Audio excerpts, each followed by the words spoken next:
The Workforce Board has been asked to review 2 requests and make a recommendation to the Governor. Both requests relate to WIOA Administrative Policy 5404 Revision 1, Procurement and Selection of One-Stop Operators and Service Providers. Both action items are related to requests for approval to provide WIOA basic and/or individualized career services. The first is from Workforce Development Area WDA 3, Northwest Washington, serving Island, San Juan, Skagit, and Whatcom counties. The second request is from WDA 8, North Central Washington, serving Adams, Chelan, Douglas, Grant, and Okanagan counties.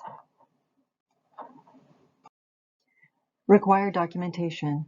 When making these requests, local areas need to complete Attachment C, which has 6 pieces of required documentation.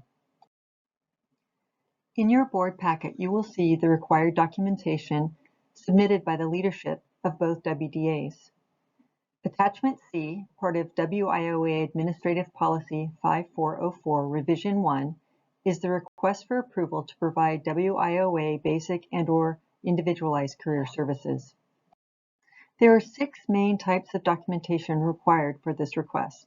The first is the explanation of what factors went into the local board's decision to submit this request. The second is a description of the types of services that the local board plans to provide, including its prior experience doing so. The third type of documentation required is the provision of the WDA's state and federal performance outcomes, cost per participant, and cost per employment for its adult and dislocated programs for each of the last 5 years, as well as a description on how those outcomes compare to other WDAs in the state.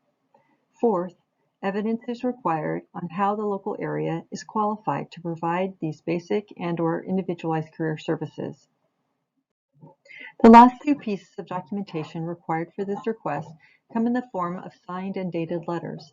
The first must demonstrate that members of the local board reviewed the information prepared for the request and approved the request in a public meeting. The final item, also a signed and dated letter, must demonstrate that the chief local elected official reviewed the information prepared for the request and approved the request. For more information, please contact staff at 360-709-4600. Thank you.